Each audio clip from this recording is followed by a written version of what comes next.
learn how to do subject to lease options, creative financing deals in wholesaling real estate. That is right.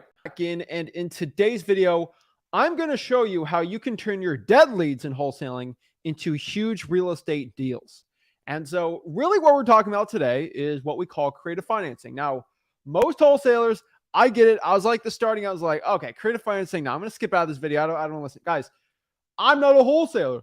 I don't want to deal with creative finance. I'm not that type of guy. Guys, I want you to understand that when your wholesaling path keeps going, you will eventually have leads that are creative financing deals, but unfortunately, you just can't wholesale them, right? They're unmotivated. They're quote unquote dead leads. And unfortunately, there's just no money to be made on that in wholesaling. But if you can just ask like 2 or 3 like very weird specific questions, you can turn that into a $5,000, $10,000, even $15,000 wholesaling deal. And so that's the point today. This is going to be a dummies guide to creative financing, a dummies guide to subject twos, lease options, seller financing, wraps, all that fun stuff for wholesalers. Okay. So this isn't like, I'm going to show you how to get in creative financing from a real estate investing perspective. No, like the big perspective today is for wholesalers. And if you just want to learn what creative financing is, this is going to be a good video for it. You are going to run into a cash buyer that's going to talk about it. You're going to have your networking. It's just best to understand it, and you can turn it into wholesaling deals, especially in the market we're coming in right now. I can tell you, I've converted so many wholesaling deals into a lease option deal. And let me just tell you straight up why you want to learn this, okay? Number one, this is super important. We had a wholesaling deal a couple years ago that was just a stupid, dead deal, okay? Stupid, dead deal. Turn that into a lease option that is going to make $55,000, right? And it's pretty amazing. And so this is why in wholesaling real estate, we are going to be talking about this. All right. This is why I have the iPad out. We're going to get visual. All right. We're going to get very visual in everybody. And we're just going to learn creative financing, not only for wholesaling real estate, but for just creative financing in general. I feel like so many wholesalers, they hear the term and they just kind of ignore it. I think it's best just to spend some time to just really look into it and exactly how it works and how we can make money off of it. And I think it's overall going to make everybody a better real estate investor and wholesaler. And heck, if you're doing well, this is going to be a great strategy just for rental properties, right? So I'm excited. I'm jacked up today because I'm going to help the people out. And if you got any value from this, guys, make sure you guys come up here, smash that like button, hit that subscribe button, comment below your questions, and we're going to get into everything you need to know about wholesaling real estate, creative financing, and all these things. But before I get into it, you already know what we got to do. We got to jack the people up, get everybody excited, and it's wholesaling time, baby. Woo!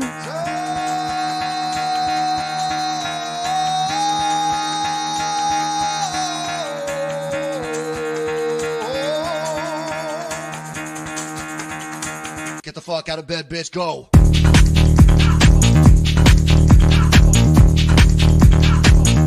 Get up, and get the guy go up.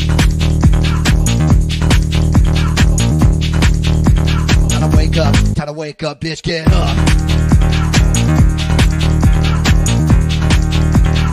Get up, bitch. Get up.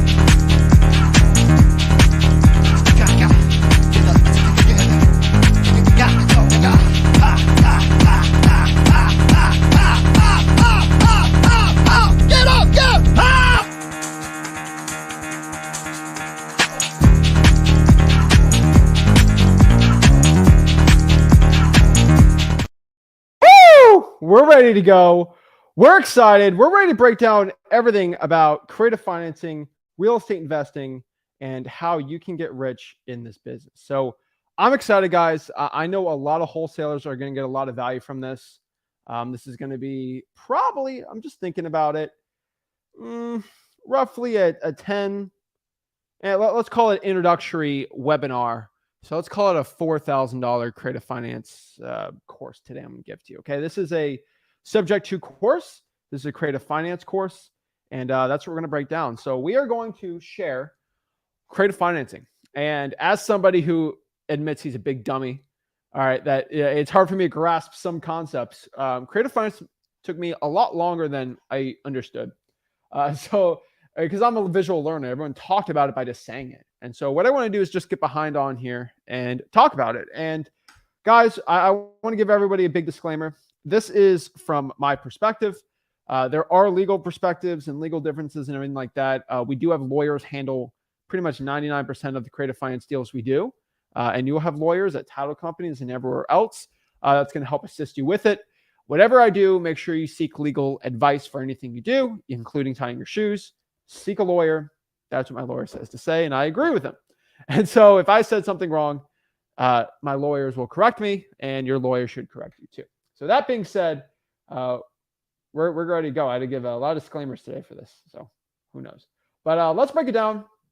Let's get into it, and let's share creative financing for real estate wholesaling and real estate investing in general. So we got the nice iPad out. We're ready to go, and let's talk about this. So creative financing, in my opinion, really comes down to 3 or 4 main strategies. And 3 to 4 strategies I think you guys should understand the terms of. So let's break down what the terms are just to get an honest grasp of it and why it makes money and how you can do it, right? There's no, oh, you have to join my course or you have to buy this to learn what the scripts are, what to say. I'm just going to share what they are today. So let's break this down and let's get into it. So there's honestly 3 terms I want to talk about today, and we'll keep it simple. Number 1 is what they call, the most popular one is called subject to. Now, there's a lot of ways to say it. Someone says, oh, you know, it's a sub 2, right?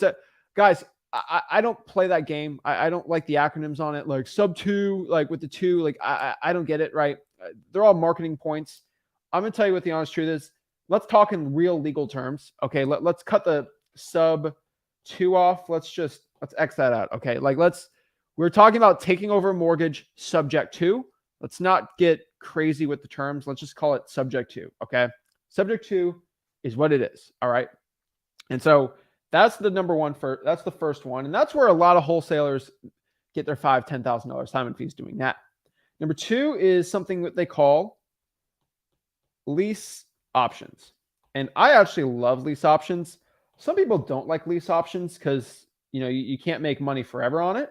But they're really good $45,000, $50,000 deals, and you can really run them up. And the honest truth is, I would say most wholesaling leads are going to be lease options. Most wholesaling leads will be in this lease option category. So I think for most wholesalers, this is going to be a really valuable piece for you. And then number 3, basically what they call seller finance. All right, seller finance is number 3, and that's probably going to be number 3, number 2, and then number 1 option for most wholesalers. That's what it's going to be. I don't really believe most wholesalers are going to be using any other terms yet. I think there are some other ones to do it, but between you and me, I truthfully believe that this is really what you got to deal with. Okay. And so these are going to be the 3 terms. And now we got to talk about why do I want to deal with these terms? Why is this important? So let's kind of get into it and let's kind of share exactly why you want to deal with these, what they are, and how they actually make money for us in wholesaling real estate, right? So let's talk about wholesaling real estate in general, okay, right? So wholesaling is a pretty simple process. It's a 1, 2, 3 punch, okay? Number 1 is marketing, right? Number 2, so this is just wholesaling real estate. Right. Number 1, we do marketing. And then number 2 is going to just basically be acquisitions, where we just basically close the deal. We lock up the contract, right? So we'll lock up contract. Number marketing is going to be able to just find a seller. That's pretty much what it is. And then 3 is just dispo, which is basically cash buyers.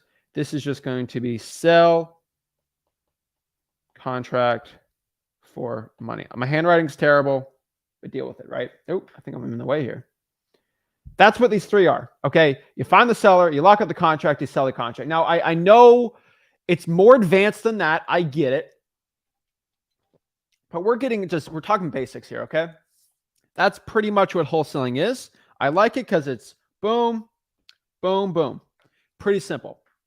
Guys, that's why I love wholesaling. It's super simple. Anyone can deal with it. Easy, right? It's very, very Very simple. Okay. I just believe so many wholesalers go out here and they make it all complicated. And guys, this is what wholesaling is. If you want to make it more complicated than you want, do it. But honestly, this is what it is, and that is how you do it. So this is wholesaling real estate in a nutshell. So how is this different than doing a creative financing deal? So I'll show you, right? So for a wholesaling real estate deal, there has to be about 2 criteria, really. I want to say 3 criteria, okay? Where's the criteria for wholesaling real estate? Number 1, the person has to be the owner, okay? The owner has to want to sell. Actually, heck, let's change it to need to sell, okay? They need to sell, all right? They are the legitimate owners of the property. Hey, you are the actual owner. You're not scamming me. This is legit, right? They are the owner, and they basically, they has to need to sell. All right, whatever. That's, I know the language is terrible, but whatever. All right. Number 2, there has to be this funky thing called equity. Okay. There has to be equity in the house. And let me go on a quick equity tangent. But equity is basically, it's a really simple equation, and this is Zach's super stupid, simple elementary school math, but it is the value minus basically the debt on the property, the mortgage, okay? That is what it is.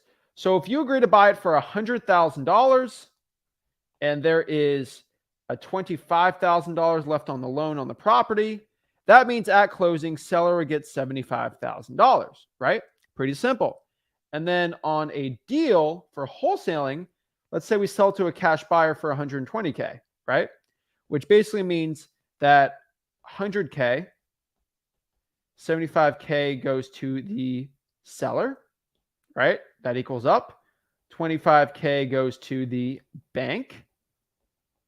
And then 20K goes to me. I'm a happy guy, $20,000. Boom, right? That is what equity is. Now, in wholesaling real estate, you have to have some equity in the deal. For example, if the person here, which I know most wholesalers in this market have never experienced something going down, but this is something that possibly can happen in the future, where maybe they took a loan out and they owe $90,000. And you might say to yourself, oh, that's not bad. That's $10,000, right? That's $10,000. But let's say it's actually worth 100 on the market. So if a seller like this did that, remember, if he sold it or she for 100K on market, where would be the costs, right? First of all, they're going to have to pay 6% to a realtor. And let's roughly do 2% for closing. Now, it's very, very conservative, okay? I would probably say it's a little more, but honestly, it's all up to you which one you want to do. That's going to be $6K off the bat. It's going to be another $2,000. And then on top of that, maybe, just maybe, he doesn't negotiate perfectly. It has to sell for $8,000, right? And that will give them about $2,000 in equity if they're lucky. Now, here's the main issue. What if real estate values go down 10%? And let's call it 5. Let's make it very easy. Let's just say real estate goes down 6%. All right? So what's 0.94 of 100? I'll make it 94,000. So let's say now real estate goes down, the whole market goes down 6%. I think most people have seen that roughly for bigger markets. Let's do Austin, Texas, for example, right? That means value. Now this deal is now the property is worth 94,000.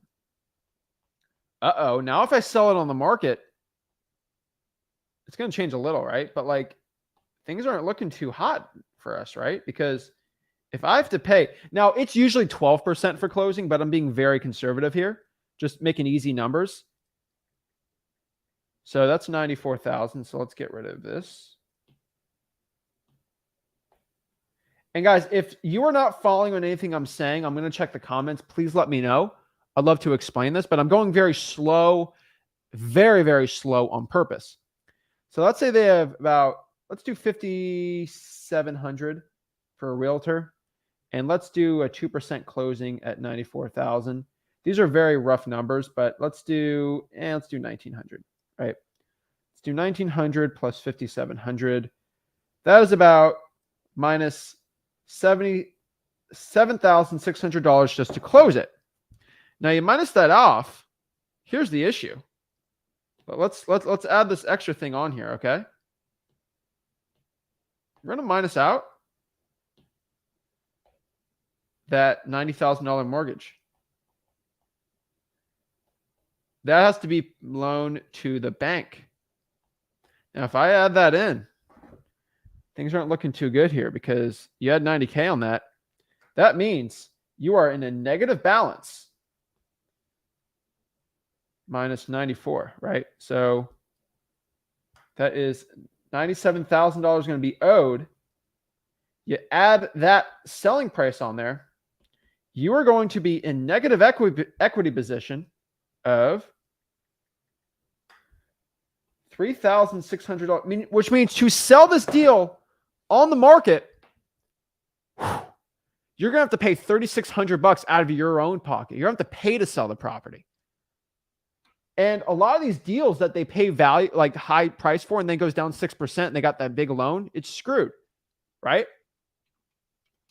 You might say, oh, Zach, most people, they do a 25%. No. FHA is 3.5, right? They're 3.5. There's conventional loans at 3%.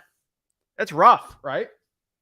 And so these are really rough numbers. And if it's 94K is the value, most cash buyers are going to want 80 to 70% of that.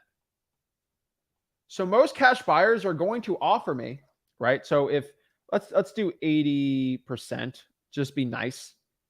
Most cash buyers are going to say, I need to buy this thing for 75K. They owe 90, right? So I'm just kind of doing the numbers here. It's like, uh-oh, right? This is where things get interesting, okay?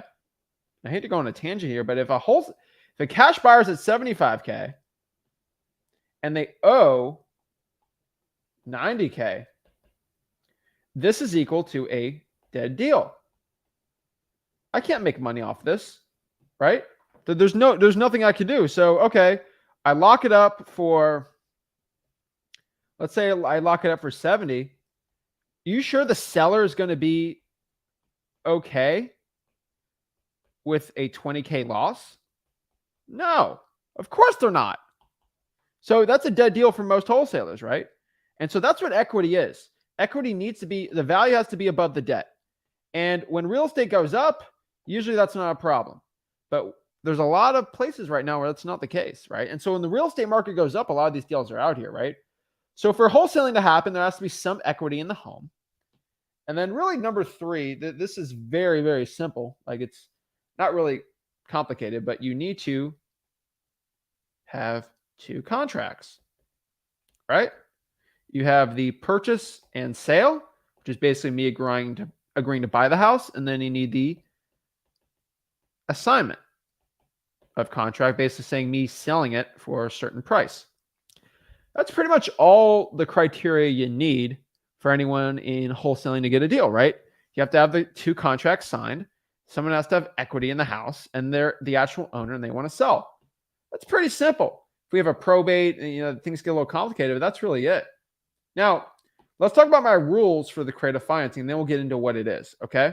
Let's talk about a subject to, and my creative finance people are going to tear me up for this, for simplifying this in a way that it's probably not the best to simplify it, but honestly, it helps me grasp the concept. So that's why I'm talking about it. Number one, for a subject to, this is an absolute rule, but this is what I love. It has to have low to no equity. I like it because it rhymes. All right. No to low equity, which means there might be a couple. I would say at least 8% or less equity. That's what I like. Some people like 7, some people like 15. 8's going to be rough, So I think 15 is probably going to be the best for your marketing on it if you're going to market for it. But I would say roughly 8 or less. Okay. That's what I've seen. Low to no equity, subject to. Number 2, pretty simple, but the seller needs to sell, right? And why is this a point? The person, maybe they have a job in Nebraska, they have to deal with a sick aunt or uncle, and they have to go halfway across the country, and they got to do all this crazy stuff. And they're like, I have to move, right? Like, I have to, and, like, what are you going to do, right? They have to sell, but they have negative equity. What they do. And then number 3, this is going to be the truth. This is going to be something that's not talked about too much, but all options don't work. What do I mean by that? Let's elaborate on what all options don't work means. So we have a book here, and I do want to explain everybody on this book. So if you ever want to buy this book and try to prove me wrong, this is How Real Estate Fortunes Are Made by George Bockel. I bring this book up to flex on every single real estate creative finance guru and wholesaling guru on the world. This is a book from, let's get the page number on here. This is a book from 1972. All right. I don't know if you guys can see it from here. This is a book from 1972. You see that pages are yellow. All right. Here's my boy George. All right. He was not a young man when he wrote this book. Okay. Since the 40s, he's been doing this.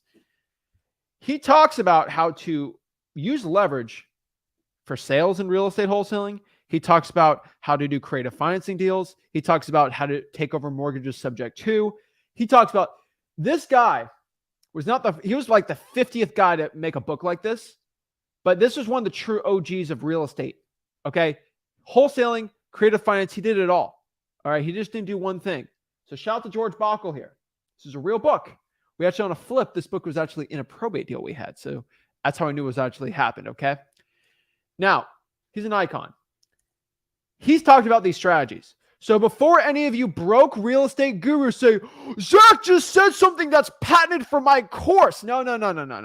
George Bockel right here talked about this in the 70s, how all other options don't work. Okay.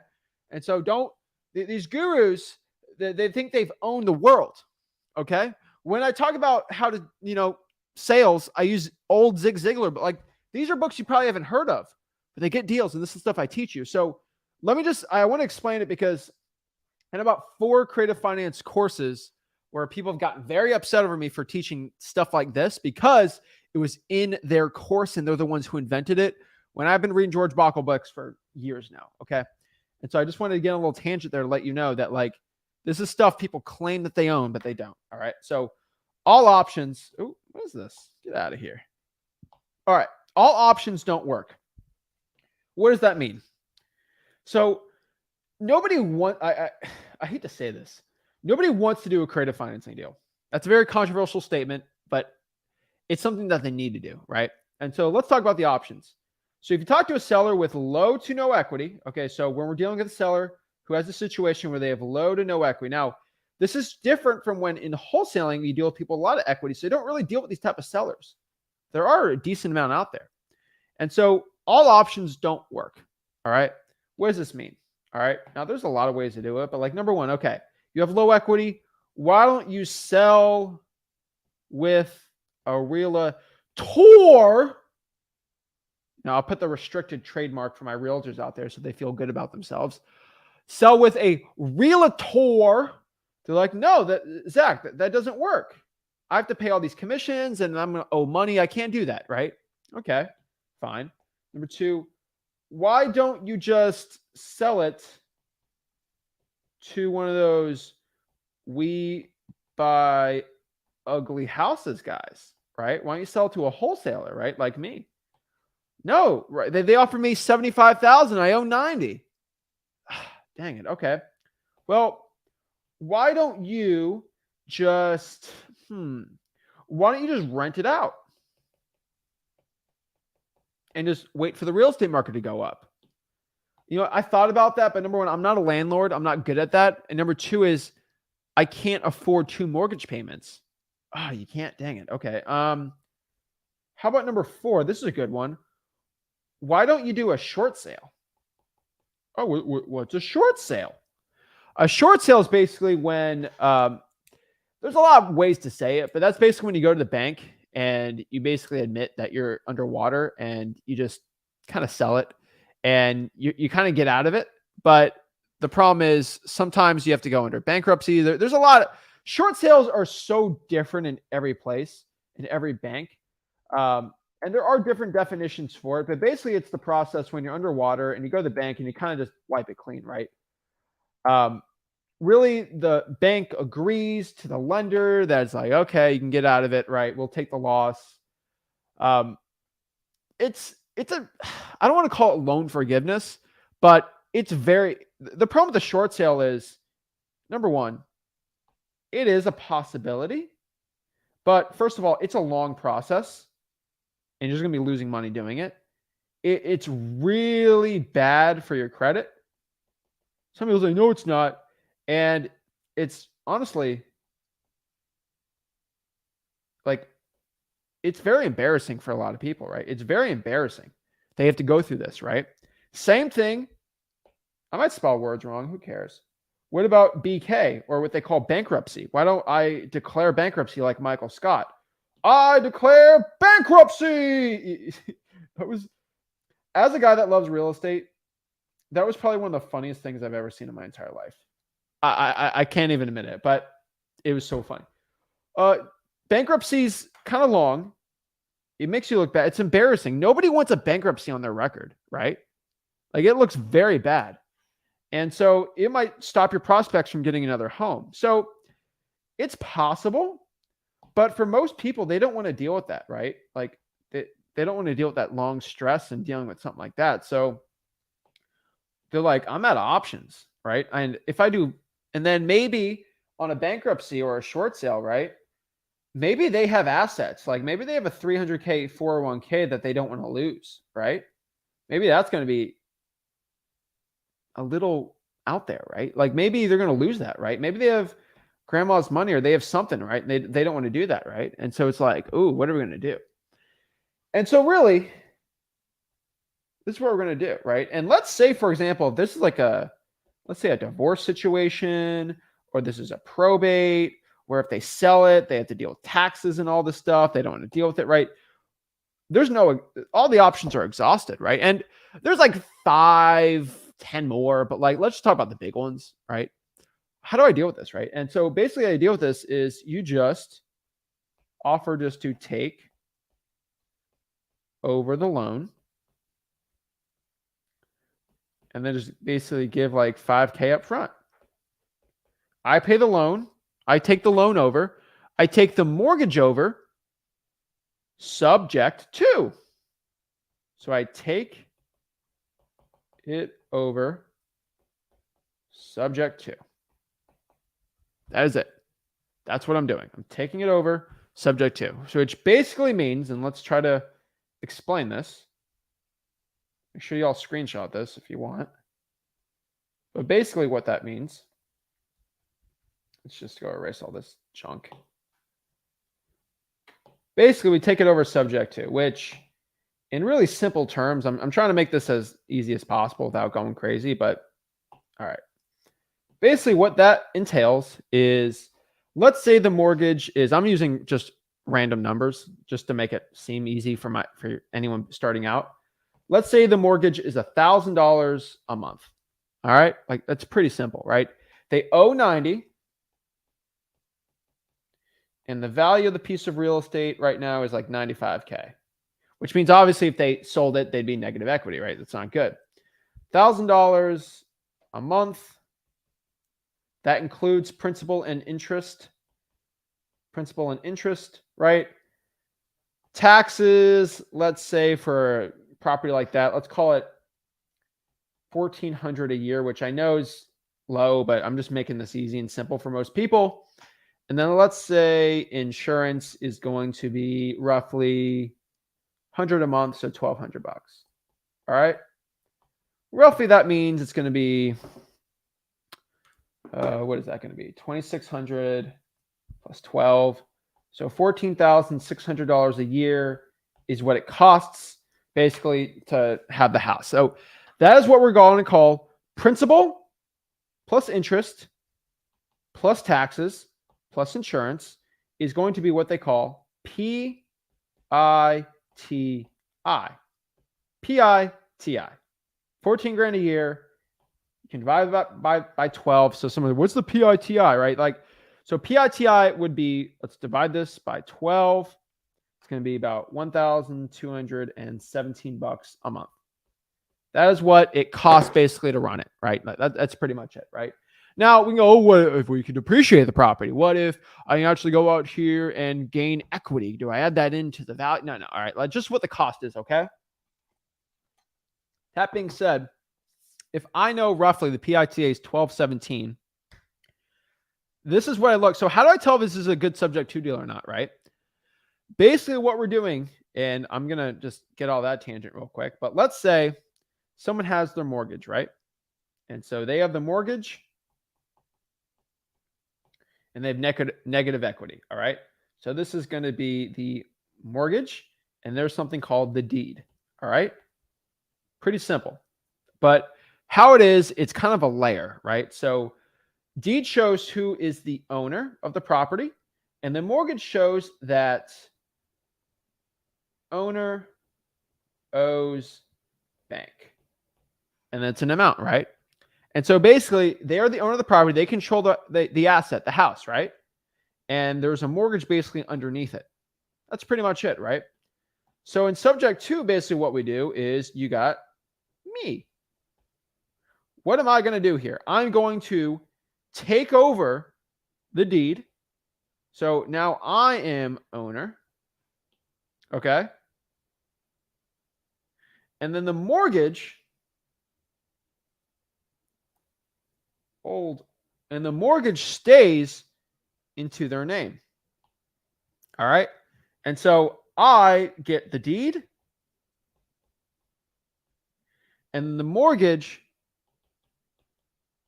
stays in old owners. Now there's land trusts, there's other things around that. I don't want to complicate it right now, but there are ways around this. But this is basically what it is. You pay the mortgage. And so what happens if, they say that's it. So I'm the owner now and I just pay off the mortgage. And I usually, what most people do is they put a renter in there and then make money off of it. But the question is, this is acquisitions. And this is probably the first thought you're going to have is like, the seller's going to be like, what if you don't pay? Oh my gosh, what do you do if you don't pay? Pretty simple, right? Like you can explain it a bunch of ways, but if I don't pay, basically you can have basically a clause on your subject 2 where if I don't pay, you get back the deed, right? You can write it into a contract where the deed actually goes back to the person if I don't pay like one payment. Number 2, I'm going to renovate the house, which basically means you get the value add on the renovation plus the equity I paid in with the mortgage. So you'll be making a ton of money. You probably want me to not to pay you because you'll automatically get that property over, right? And I'm screwed. So if I don't pay, I'm done, right? Like you actually get the house back. I have renovated and you can just sell it from there. And because of all the gained equity, you won't be underwater anymore. But that's never going to happen. And I got plenty of funds to pay for it, right? And you can explain, like, there's other ways to explain it, but let's just, I'm trying to do a speed run on this, right? And so that's the biggest question. What if you don't pay? So that's how a subject 2 works. So if I figure out my PITI is that a month, so what I'm going to, 1260, what is it? 1460, 1217. Oh my gosh, it looks terrible. All right. So let's just make this simple. All right. Where are we doing here? All right. So if I know PITI is, let's say, $1,217 a month, I can rent this thing out to a renter for, let's say, $1,750. All right. $1,750 a month. Let's be very conservative here. Okay. Yeah. All right. So $1,750 a month. Now, the number is a little inflated. The mortgage is a little more than what it should be, and the rent's a little more than what it should be, but this is just for rough numbers. I do the math here. I figure out that leaves me around $533 a month in profit. I want to roughly have $250 to $300 for just basically cost of life, but that's pretty good, right? And so if I'm assuming it's going to be costs, it's not bad, but really $553 in profit is pretty good. And also on top of that, I'm going to pay the seller $5,000 up front. Pretty simple, right? So my main cost is basically $5,000. And so this is basically what it's going to cost me just to do a subject to, really. And there's lawyer's fees, so let's call it 6 with everything. So that means $533 a profit a month times 12. That is equal to $6,396 divided by my $6,000 in costs. That's pretty dang good. That is a 6,396 divided by 6,000. That is a 100 and I'll write it like this. That is a 106% cap rate, pretty much. That's insane, right? This is why subject to deals work really well. Now, on top of that, too, right? There are costs to that, but like, you know, management, fixing up the property, you can add that too. But like, also, you got to add in the equity you gain every single month with your principal on top of appreciation. So that's basically when the house goes up in value. House increases in value. And you minus off the cost of it, the cap rate pretty much, it's roughly 100%. And so that's the point. And that's kind of how subject to works. Now, I'll say it like, I'll try to explain this like a simple way, but pretty much what I do is, you know, I'll do purple. So this is Nancy, right? She's got a house, she's got a mortgage, and she's paying $1,000 a month, and you know, $200 and like 100 for her PITI. So PITI, let's call it $1,200. All right, $1,200 is her PITI, and she's just like, I gotta get out of here. I got nothing to do here. Like, I don't know what I'm gonna do. And basically, what you do is you agree to just give her $5,000. I start paying that. I rent it in for $1,750. I'm happy. She's happy because I paid off her problem and she got $5,000. And then I'm happy because I'm making a lot of profits. Boom, boom, boom. So that's how really a subject to deal works. There's a lot more nitty gritties on there. If you go to freelancing.com, on the bottom, on the top left, we have a lot more lawyer explanations and things like that, how that works. But like, as a wholesaler, we just have to look for an opportunity like that. If we find an opportunity, we can work with a cash buyer to do a subject to with him, and they can show us how to do the subject to, and they'll pay us an assignment fee. That's what a subject to deal is. Okay. Pretty simple. That's what it is. And I'm calling it simple, but if anyone has questions on it, please let me know in the comments. I'd love to explain and bring it up, but you can do this a lot of things. And so let's talk about lease options. Second thing here is what they call lease options. All right. Lease options is short for basically writing up a lease with an option to buy. All right, let's break down that word and let's break down all of it. Okay. So here. So let's break this down. All right. So word number one is lease. I think everybody knows what a lease is, right? It's when I agree to lease a property. So if I'm renting out a house, I'll write a lease up for a year to live in it, usually rent it out, right? That protects me as a tenant. It protects the basically the landlord. It's a good option, right? Those are leases. Pretty simple. Everybody knows what a lease is. I like leases, right? Pretty cool. So that's what a lease is. Now, what is the other part here. So let's get rid of the, let's do the other part. What is an option to buy, right? So it's a lease, but also on top of that, there's what we call here an option to buy. And so what is an option to buy? Basically, an option to buy is basically going to be what they kind of call, everyone kind of knows this term, rent to own, where you rent it for a while, right? And then you have an option at the end to buy it for a certain price. That's what a lease option is. It's a lease with the option to buy. So that being said, all right, let's explain this one more time. I'm going to basically lease it. And at the end of the lease, I have an option. I'm allowed to buy it. All right. It is a fancy, in my mind, it is basically a fancy rent to own. That is it. It's just a fancy rent to own term. That is what a lease option is. Don't explain it like that. Don't get it all confused, but that is what a lease option is. So it's a lease with an option to buy. So how does this work, right? Lease options have 3 criteria. They're pretty simple. Number 1, there has to be equity in the deal. There doesn't have to be any equity, but I do prefer there is some equity on it. Number 2, this is a big one. Seller wants too much. So if you have leads right now, guys and gals, where the seller just wants way too much for the house and they have equity, that might be good. And then number 3, this is the kicker. This is why you're not going to tell if it's going to be a good wholesaling deal or not for a lease option or not, or if you can do a lease option, yes or no, right? This is what it's going to be, okay? Number 3, actually. So this is the third one.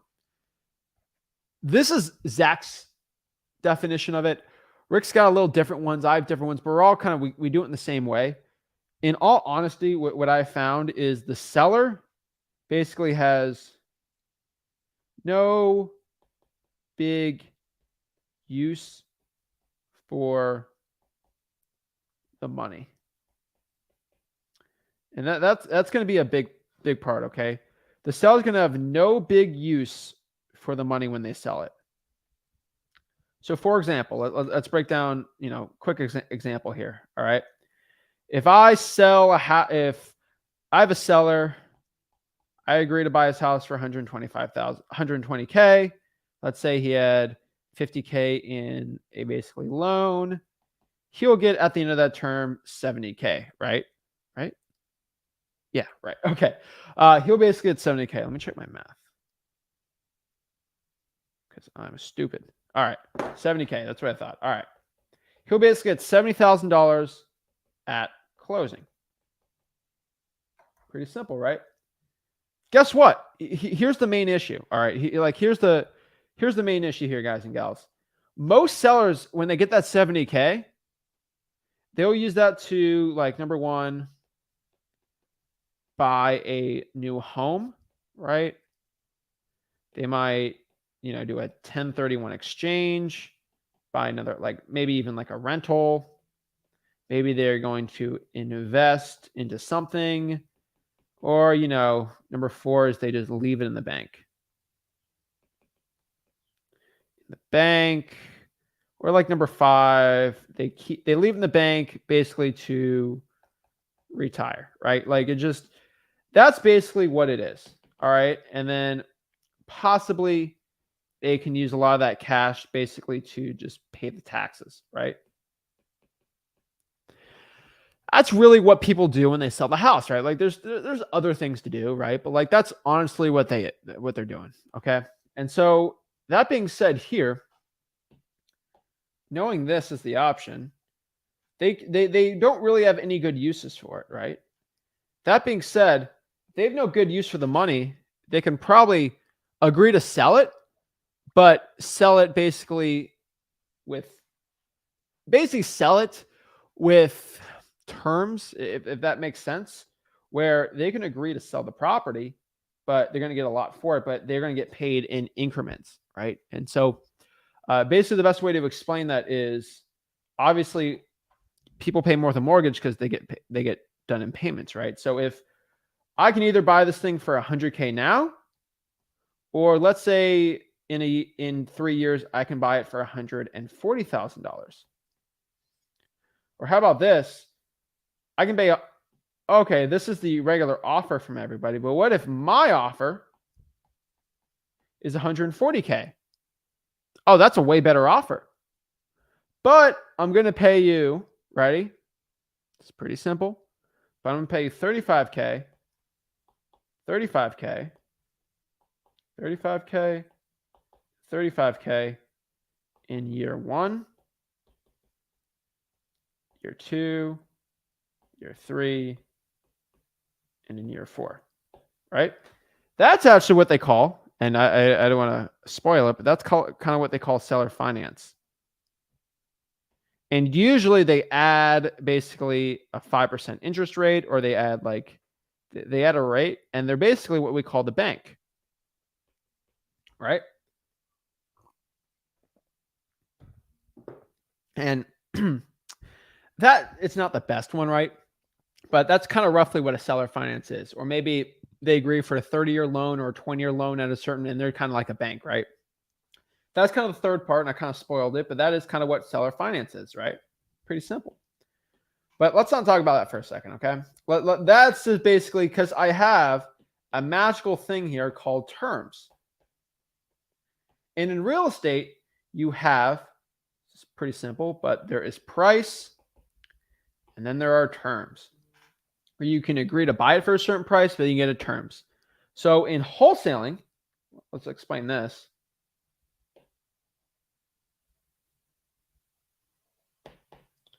In wholesaling,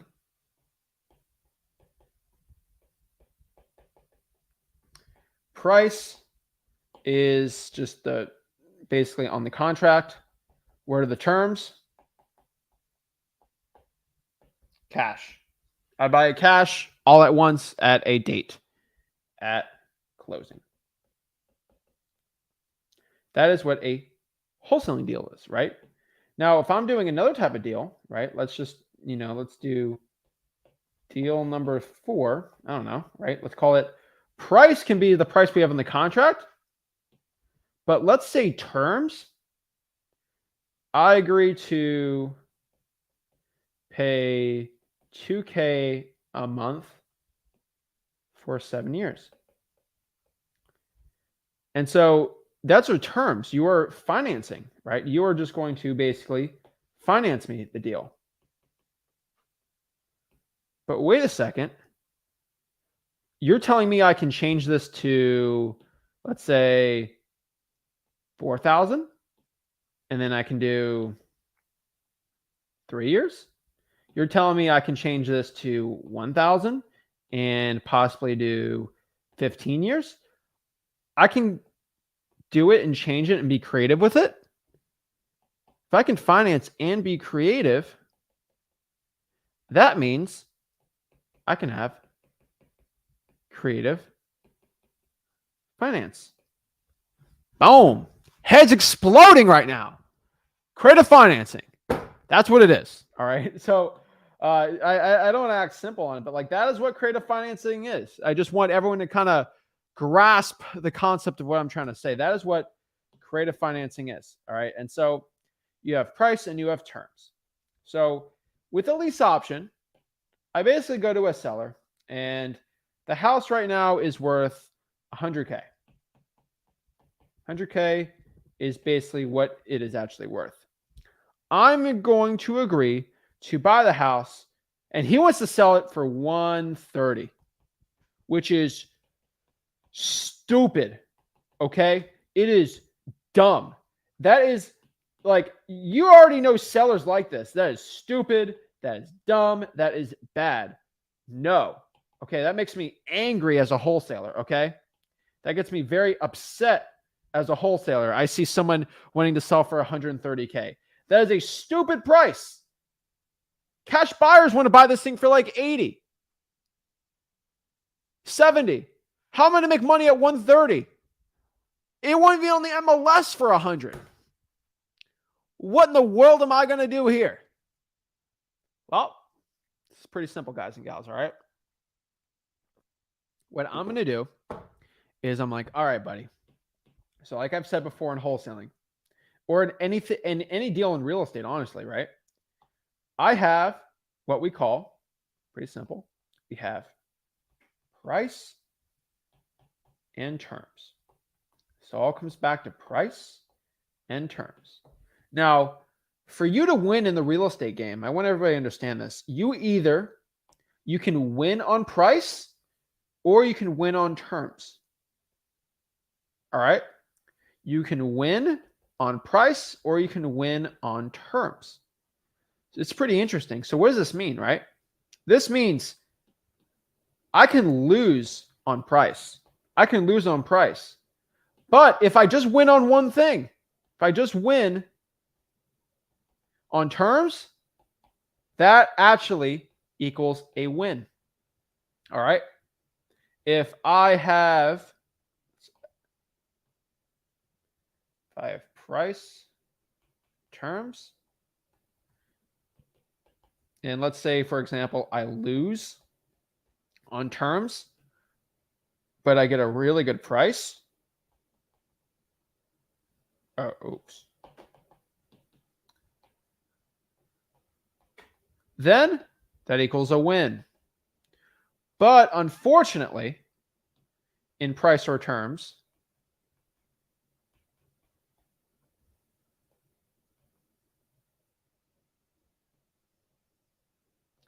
if I lose on price and the seller gets the terms he wants too that aren't favorable for me,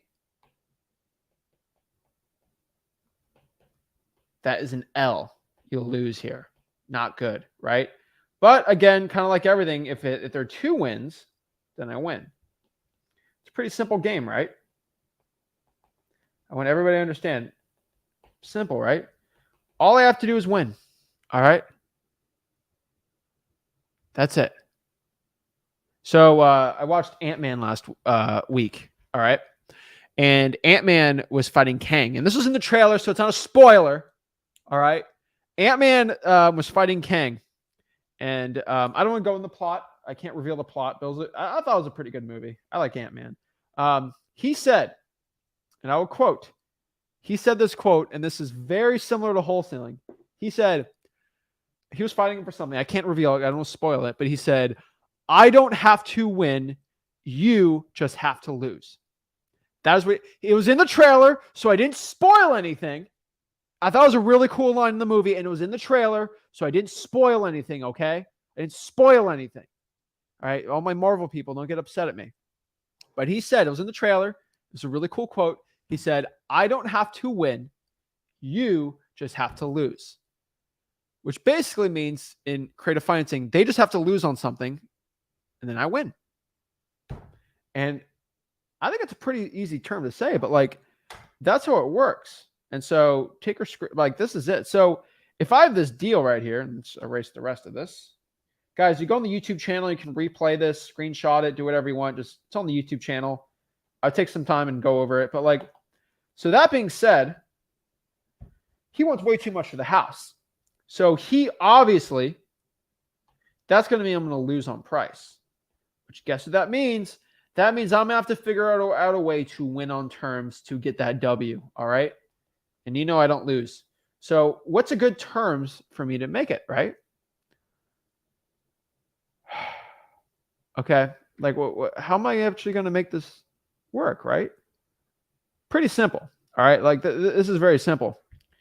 Okay. Well, why don't I just learn from Zach what subject 2 is? So why don't I do a subject 2 with you? Oh, I didn't mention this. He owes nothing. 0 equity, or let's say $10,000. If let's say he owes $10,000. Let's do a couple examples. Let's say he owes $30K on this loan. That means at 130, he owed $30K on it. Basically, what this means is, let's do the value, and then let's say what's owed. He has $100K in equity, which means I would have to give him $100,000 and then pay the PITI.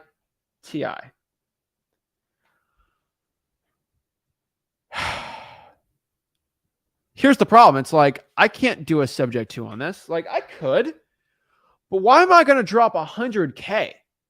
And if he has all this value, he's like, I just sell on the market. I'll make 100K. The ROI doesn't get there. Like, you're not making 100% ROI.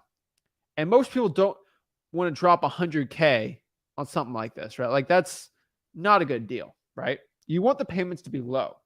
And if he owes nothing, that means I'm just going to give him 130K, which means I'm going to lose 30 grand, right? And you got to remember this. If I give the guy 100K, he owed 30 on this, right? Look at this. The value is actually 100K, but he wants a 30K premium because he's crazy, which means I'm going to lose 30K on that deal because he wants his stupid price. Subject to won't work here. And if he owes nothing, you can't do a subject to because you're just giving him all cash. That's wholesaling, right? Wholesaling is subject to. You just give the guy his terms too and the price. In wholesaling, you get the terms that they want, but you also get the price where they lose, where we win. We win on the price, we lose on the terms. So that's not good. At 1/3 they owe way too much. But what we can do here in this situation is what they call a lease option. All right? Lease option. Which basically we explain to the seller, like, hey, Mr. Seller, I can do you 130 price. I know everyone's offering you 70, 80, but you're going to have to give me terms. They're like, what's terms? Well, I mean, basically what terms is I'm just going to have to give you payments on the property. So what I always explain is like, hey, Mr. Seller, I can do 130, but I'm going to have to do payments. So you guys see me on the live stream say that. I'm like, I'm just going to have to do payments. Well, what are payments? Well, basically what payments are, and this is how I explain it. Like, guys, you have to explain this very simple to a cash buyer. To a seller. Mr. Seller, I will give you money up front, and then I'll pay you every single month for X amount of years. And at the end of that, I will pay that full 130. Okay. Well, I need the money for this. Oh, okay. Well, obviously, I don't really need the money for anything right now. So yeah, that could work. I just don't want to deal with this property anymore. Right? It just has to work. All right. And so basically how a lease with an option to buy it would work here is, let's just go over this. Let's erase this. It's kind of, it's a fun term, but like, so let's do this. All right. So for this property, let's say we agree to give him, let's do $10,000 up front. Okay. I like to look at this in like a box, but actually let's make this even simpler. Okay. Up front, I agree to get the guy $10,000. And then I agree for a payment. I agree to pay him $1,200 a month. All right. And then at the end of it, in option to buy price, I agree to buy it for 130K. And then terms. I do this for 5 years. All right. That is what it is. So basically what that means is this is what a lease option really looks like. All right. I'll call this a lease option. This is what a setup for a lease option's looking like for most people, right? I agree to give the guy 10K up front. I use my little pointer tool. I agree to give the guy $10,000 up front. I pay him $1,200 a month. And at the end of 5 years, I have an option to buy this thing for 130K. Boom. Oh, who takes care of repairs and all that? No, Mr. Seller, I take care of repairs. I pay the taxes. I do it all. Because I'm really the owner I'm trying to become the owner at this point. I take care of it all. Oh, okay. I mean, I don't have to deal with the hassle. I get the price I want. I get some money up front so I don't have to pay all these taxes. I like it. Beautiful, right? So the question is, Zach, how do I make money? Where's the money? Show me the money, Zach. Show me the money. How do I make money on this deal? Pretty simple. Let's kind of do this a quick math equation. I'm going to find what we call a rent to own seller. All right. I'm going to call what we call, this is how Rick explained it to me. All right. When I first got in the real estate game. And so I'm going to tell you what he taught me. All right. This is a big secret. I'm going to find a rent to own buyer. What's a rent to own buyer? This is a buyer that right now they can't get a mortgage. They don't get financing. They are sick of trying to outbid everybody on deals, and they just can't get a bank to approve them. Maybe I work construction, and I'm a little, under the table type of work. I own a pizza shop. Not illegal, but like maybe I own a pizza shop and maybe I make $100K, but I only report 50, which is a bad thing. IRS, if you're watching, I don't agree to that. I think it's a terrible idea. Everyone should pay all their taxes and probably even more. But that's for the IRS, so they think I'm a good guy because I am a great guy to them. But this is a person that just can't get a mortgage. Maybe they had a bankruptcy and nobody wants to give them a loan to buy a house, and they want to buy a house. It's the American dream.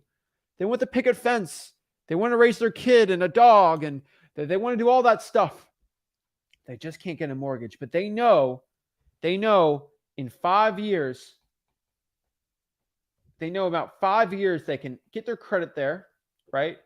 Get some W-2 income, and then start getting a mortgage, right? They can do that in 5 years. They can repair everything of their issues, right? Takes about, that's a good amount of time to repair the credit.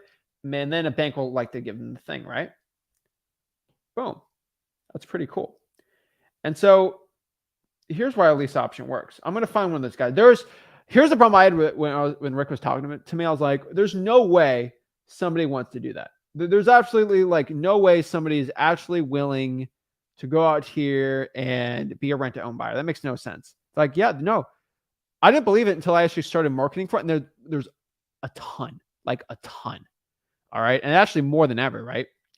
And so what I'm going to do is find a rent to own buyer. And what they're going to do here is they're going to be squished in here. They're going to give me, okay, $15K up front. They're going to pay $1,450 a month for 5 years. So no rent increases is actually a good deal for them. And they have an option to buy this thing for $70,000 in 5 years. And here's the thing. The seller might be like, Zach, what if you stop paying me? Oh, if you stop paying me, you got to keep my upfront payment. You keep that $10K. Wow, that's pretty good, actually. And you get the house back. And all the payments I gave you, you keep it. And I'll renovate the property, do whatever. Like, I'll pay taxes and all that stuff. Oh, wow. Yeah, that's pretty cool. And I'll pay off your principal. Like, I start paying your principal. That's pretty cool. And Zach, what if this rent to own buyer stops paying? What he says, you know what? I'm just not going to pay you anymore. Guess what? You keep their $15,000. You can float that $5,000, right? To pay off the payments and get another one. And then you get an extra $15,000 at the end. Boom. Pretty simple, right? It's easy. Easy money. And that being said here, this is why it works so well, is you make money during 3 ways in the transaction. There's 3 ways to get paid. First, you get paid up front. So you get a quick $5,000 just for producing the deal. But Zach, I don't have $10,000. No. You pay the $10K up front on the first month. So you find this person first, pay $10K off of it, and then you make $5,000. It costs no money to do this. It's pretty cool, right? It costs no money to do this. $0. If you find a seller like this, you don't have to put up any money because they put up the $15,000, then you put up the 10. That's pretty cool, right? You get $5,000 up front. So let's make this a cash for money. $5,000 up front. And then I get paid every single month. All right. I get paid every single month. I get about $250K a month in what we love to call cash flow. Cash flow. I like cash flow. Money, money, money. Show me the money. There's money there, right? And then this is the sexy part. And at the end, when it's time to sell in 5 years, you have a nice big payday of 40 stinking smackaroos, which means at the end of this, in 5 years, I'll get paid a grand total. Let's do this. $250 a month.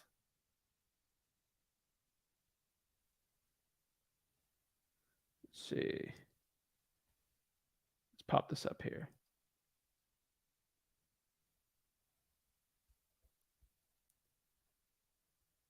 All right, where is it? All right, here it is. So I get paid $250. Oh, did I put K? Oh my Lord, what is wrong with me?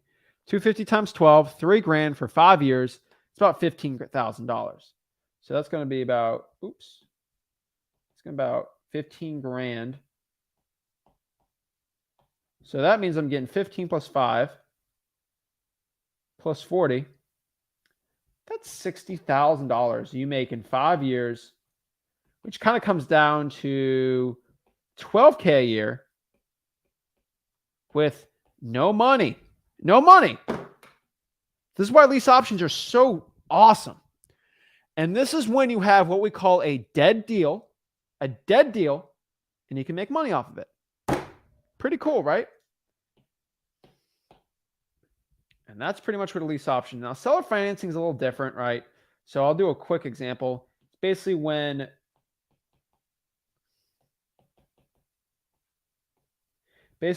they are the bank.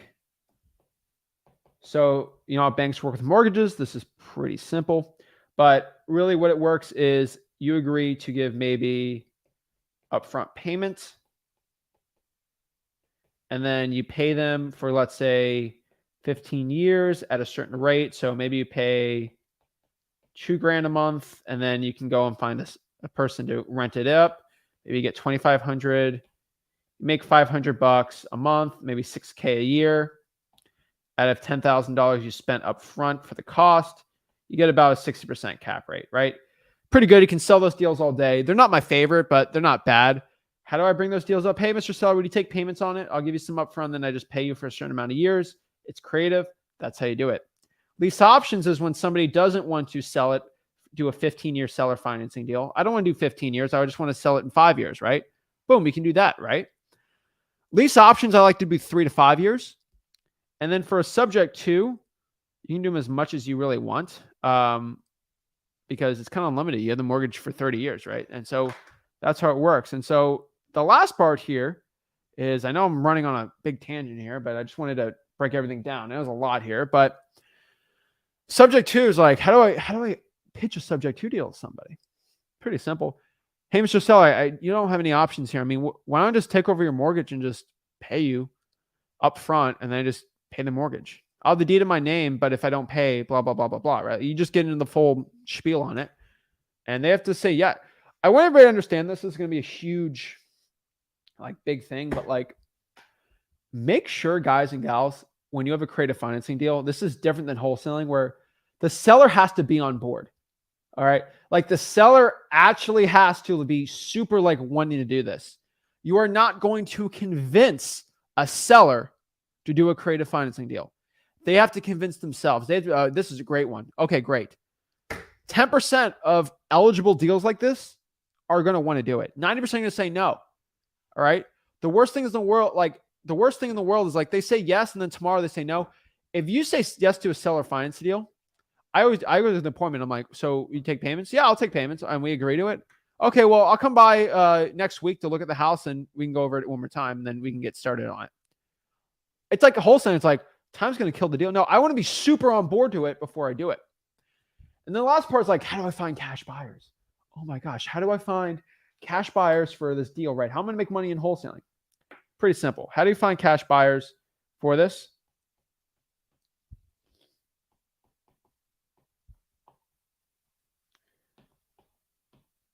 Pretty simple. Number one, the best ones for these are just going to be rental landlords. All right. if you actually talk to an OG rental guy, an OG landlord, big house flippers, like legit, really big landlords in your area, they all know what seller financing is. They all know what lease options are. You know why? Because they've been doing real estate before the gurus in wholesaling had hidden everything and used their own terms. They've been reading George Bockel books.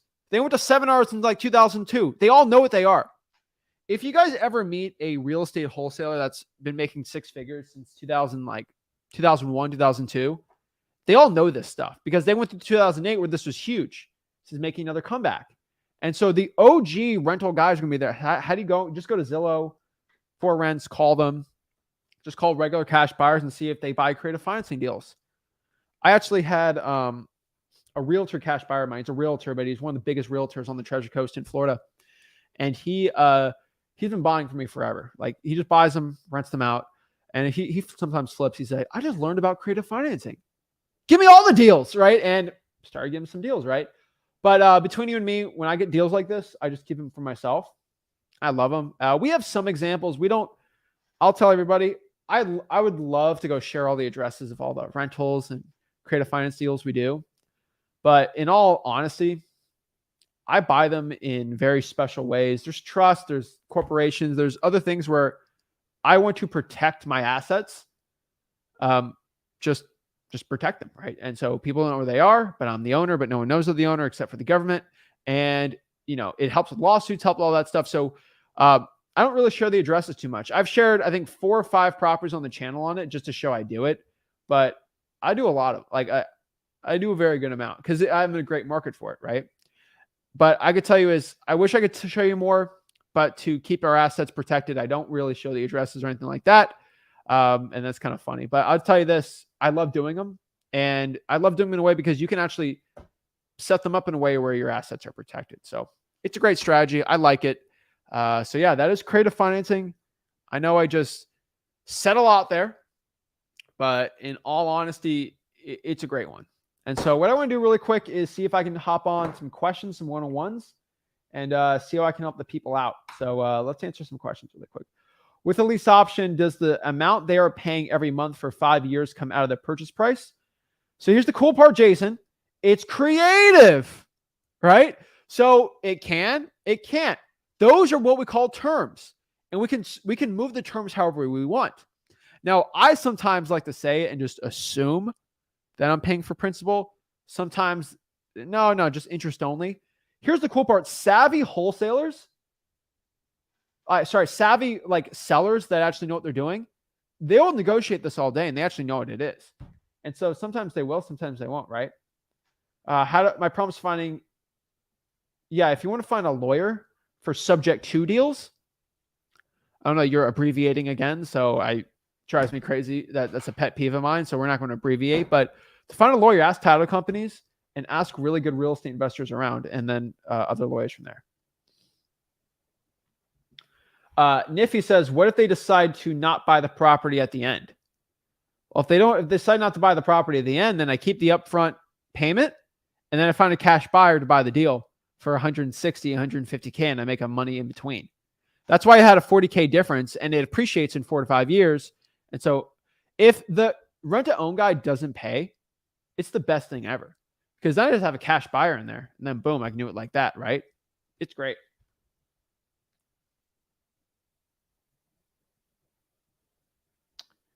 That's the point. You can wholesale creative finance deals to cash buyers.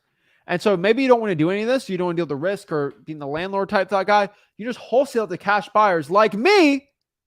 If you have these deals, I buy them all the time from you guys. I love to buy these deals because I make 67% of my money. And a lot of them are local to me. And it's amazing, right? And so, yeah, I do it all day. So for subject to deal, yes, it'll get sent over to me. Why all right, Omar, you don't even know what Ant-Man is. Ant-Man can get big. You can't squash Ant-Man when he gets big. You're driving me crazy here. All right, let me do a couple one-on-ones. If you want to hop on the one-on-ones, just go to my real estate wholesaling group, Wholesaling Houses for Real, and I'll answer your questions. So let's hop on here. So go to Wholesaling Houses for Real, my Facebook group, and click here. Click the StreamYard link and you'll be in the chat. Put it here for everybody here. Gem Z says, I have a deal, 300K, 10% down, 15 over 15 years. Is there a specific contract? That's a seller finance deal. I'm pretty sure. I could be wrong, right? Because I'm a dummy sometimes with this stuff, but that's why I have lawyers. Like I'll do something stupid, and the lawyer's like, "You can't do that," or "You have to do it like this." So I have lawyers for this. But if it's 10K down, 1,500 to 15 years, that seems like a good deal to me.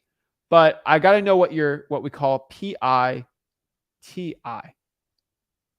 All right. PITI. So figure out what the cost is, and I want to figure out how much I can rent. So if I can rent it out for $2,000, that just seems like a really good deal to me. But I don't know, right? So if I make $6,000 off of paying $30,000, that's not bad. That's not a bad deal. So I'd probably take that deal, right? So yeah. So let's answer some questions that people have. So Firebolt. Oh, sup, Zach? What's up, Ravon? So I have a situation here. So do you remember the deal I was talking about last week? In Detroit? Yeah, so here's the problem though. So on Thursday and Friday, my seller has been ghosting me, but I realized his brother died. So he's like, sorry about that. I need to give some time for that. And then on Monday, because the thing is, I need some pictures from him to show for the buyers. And so he texted me on Monday, he's like, thank you for your patience. I'll get around the property and take some quick pictures. And he hasn't sent me the pictures yet, but I also understand that he's probably grieving at this moment. So like, what should I do for the pictures? Should I still ask for them? Should I like wait? Like, You what should either I do? ask for them or get somebody to go in there and actually take the pics, bro. Would say have someone? Yeah, someone go in there or take the pics. How much would I have to pay for that? 50 to $100.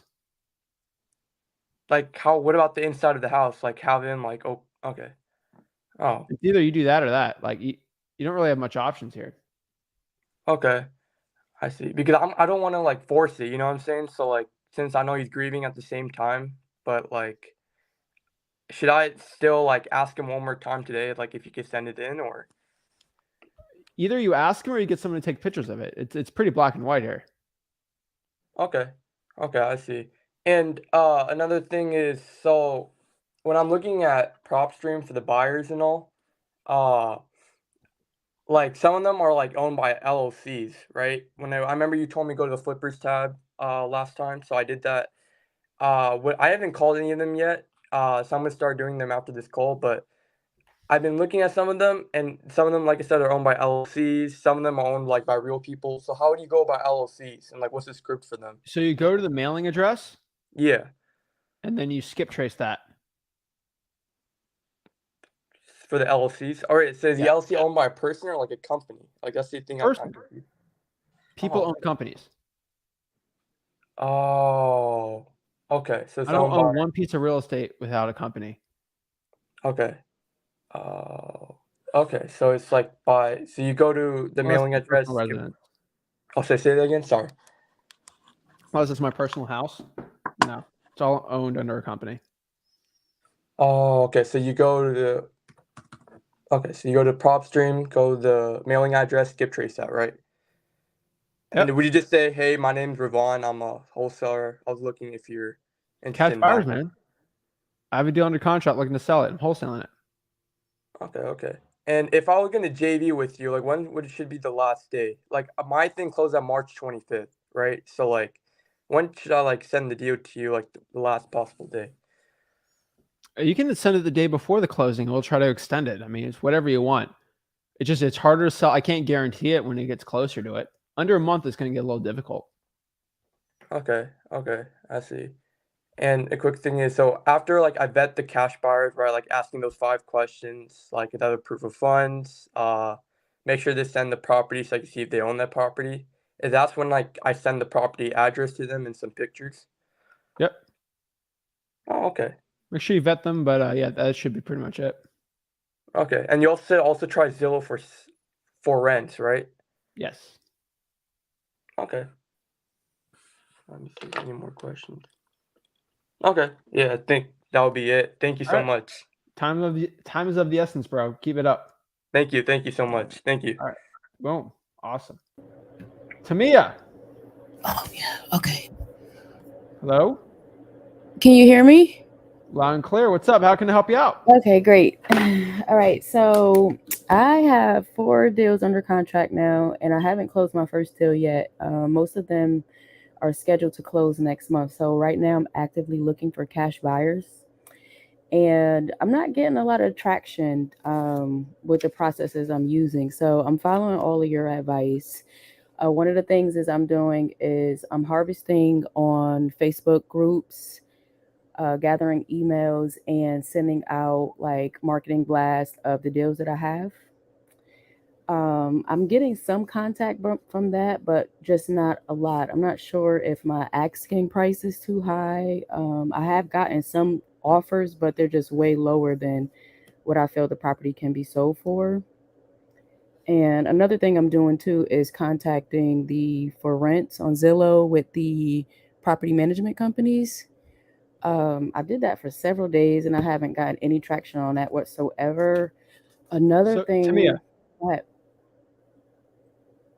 have you ever heard the term "facts don't care about your feelings"? No. What does So that it's a mean? sentence. The facts of the property don't care about how you feel about what it'll sell for. The honest truth is the free market chooses what a piece of real estate will sell for. You don't get to choose it. I don't get to choose it. If it was up to me, this shirt would sell for $50,000 and I can sell it tomorrow. That's how I feel, but that's not what the facts are. Hmm. And so when you have a deal and you can't sell it, it's either because of one or two things. You know what these two things are? Is price too high is one of them, right? Yes. And number two And is? then I don't know. Tell me. So number two is you haven't talked to enough cash buyers. Okay. So how many cash buyers have you brought this deal to and they've given you feedback on it? All right. So I've talked to other wholesalers and their sentiment is pretty much the same as yours, that they Cash buyers, not wholesalers. asking is, yeah, Cash no, buyers. just right. I know what you're saying, but I got some feedback from other wholesalers just to see To me, I don't care. I care about cash buyer. How many cash buyers have given you feedback? Maybe about 3 or 4. 3 or 4. Mm-hmm. That's okay. Let's increase so those 4, why is the reason those 4 did not buy that deal? Okay, Go through so each one. the first guy told me that the ARV was too high, even though the comps were, I mean, they were pretty legit to me, in terms of, like build model, make year, and all of that. And he's not used to the market that I was trying to sell him in.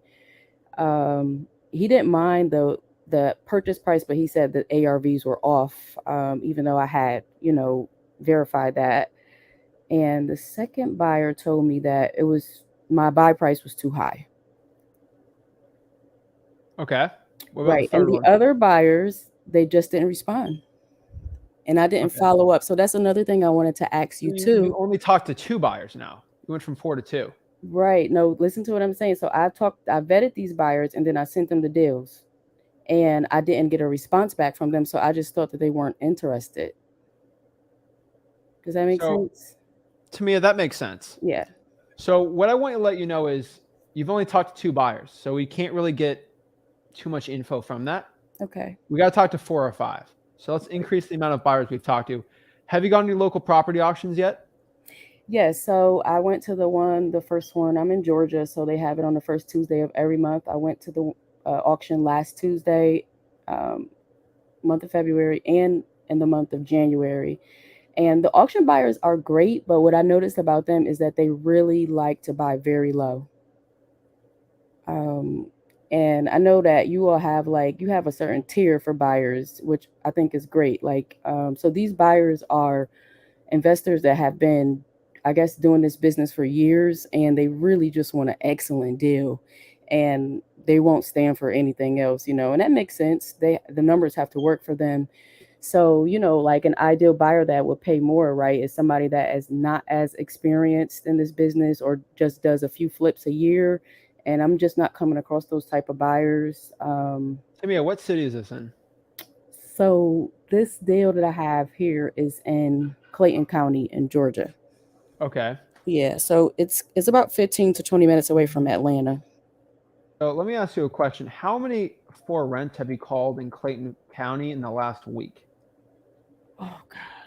All right, so Zach, all right. The for rents are interesting here because they're not most of them are not personally owned by like independent owners. They are like big how do you say property management corporations. Corporate owned, yeah. Yeah, corporate owned, and the reception I'm getting from these people is great. They give me their contact information. They say they're going to forward my deals to potential investors that they work with, and that's another thing. I just haven't heard anything back from that end of the you property management yet. So I have gotten some traction with realtors. So there's another deal that I have too. I wanted to ask you about. So the realtor wanted her cash buyer to walk the property before she gave an offer, and the property has tenants in it, and I think that is limited the amount of times that I'm going to be able to actually access the property. So I wanted her to give me an idea of where her Is offer there a would lease with come this at. tenant? Say it again. Is there a lease with this tenant? There's no lease with the Okay. tenant. It's a probate. They're not paying anything. It Bad. looks like an eviction will have to take place. I had this deal under contract for 5 months, and I literally just got in the house 2 weeks ago. Okay. So I really don't want to waste my time with a buyer that may not be offering something that is worthwhile. So I kind of wanted to get an idea of what would her offer be before she actually walks the property, because I don't think that I'll have a chance to get into the property again with another buyer. Does that make sense? I agree. So how many, I want to ask, how many cash buy cash buyers on Zillow? So let's say, how many landlord buyers have you talked to in the past 7 days that were not corporate owned? They're not corporate owned. Um, okay, so I sent this deal to legitimately about 10 people, and these are people that I met at the Yeah, we got to foreclosure. focus here. How many buyers have you talked to on Zillow that have a property for rent in the For past 7 days? I I need the haven't. facts. You No, haven't. yeah, I haven't. Only So the property management companies. I haven't talked to any independent buyers. Is that what you're asking? yeah. So do you see this address right here? Mm-hmm. This was listed a day ago. Nicole Braggs and Michael Braggs. They don't look like a corporation. They Okay, listed this property for rent. You should have right. called them. Okay, I see where you're going with this. So Zach, what I've been doing is I don't have any deals in Jonesboro, right? But I look in areas where the property is actually at. So you're suggesting that I It's in look the same in the county. vicinity If it's in the same county, in it's the same okay. county. Okay, I got it. Yeah. Okay, so I'll do that. Yeah. So you didn't tell me the city, so I just assumed it was Clayton County. Yeah, and Jonesboro is in Clayton County. That's correct. Boom. So they might want to buy some more. Okay, yeah, you're right. Okay, I'll try that. You're not going to try it. You have to. If you want to Yeah, sell I'm this gonna deal, have you're to going to do have it. to pump the numbers up. Yes, you're right. You definitely are right. So that's how you sell your deal. And then also number two, probably most importantly, is I need you to go to Walmart and spend 30 cents on a battery for your fire detector. Okay. Please. It doesn't sound professional with cash buyers. It doesn't sound professional with sellers. And it Okay. annoys the heck out of me. I don't know how you sleep at night, I honestly. don't Like hear it. Somebody else told me that I too. heard it. I know someone else told me, another man told me that, but I don't hear it. But I am going to do that. I'm definitely going to do that. Okay, please. If there's a fire, I want you to be safe. It's a win-win. My ears are safe and you're safe. That's it. All right, Zach. So I know I don't want to hold you up too long, but I do kind of want to go There's through no your. Go ahead, tell me. I really do need help on this whole process. Once I gain a rapport with a cash buyer, after I vet them, do I request that they ask for? I mean, do I request that they put an offer in before I show them the property? I mean, what is your They have, what's your they take on can't. that? They have to see it. They have They to gotta see it. see it. Okay. Okay. Like I've always said this. Like if somebody has they say you have some Jordans, like some like really cool retro ones, and you're gonna pay $800, but you can't look in the box. You have to trust me what I have to say. I'm gonna look at Mhm. the box before I give you the money. Okay. Okay. That's it. All right. What about bringing multiple buyers into the property. I mean, what's your limit on that? I've heard As many stories as you about can, people really. as As many as you want, but like if there's a tenant, you're probably going to put 3 or 4 at most. Okay, so set it up on the same day, right? Mm-hmm. Where I have Or you can multiple do buyers. multiple days. I mean, whatever it works. Okay. All right, I got it now. All right, you're going to have to start calling these people in the county. Yeah, I got a better understanding of that now. Thank you. All right. Appreciate it. Okay. Have a good one. Bye-bye. You too. Boom. So yeah, guys, I'm telling you, if you are having dispositions problems and you tell me that you can't because of this, I will find a reason to go around it, because there's always a way to find cash buyers. There's a ton of cash buyers all over the United States in your county. If you have a decent county like Clayton County is there, you definitely can find a cash buyer and you can definitely wholesale there. So appreciate it, guys. I'm telling you, this was my creative finance masterclass today. I just saved you all a quick $2,000, and y'all think I'm lying. But if you spend $2,000 for a guru to go learn creative financing, this is what they'll show you. They'll probably show you less. I can tell you what to say, but that's part of the big $14,000 package. We'll schedule a call. That's what the gurus do. So guys, if you got any value from this, do me a favor. Make sure you smash that like button and subscribe. If you want to actually go out here and learn wholesaling real estate for free, go to freewholesaling.com, learn creative finance. I have creative finance sections. I actually have deals that I've done on creative finance. I break down everything and the numbers. Hop on there. Appreciate it. I'll be on tomorrow with Rick.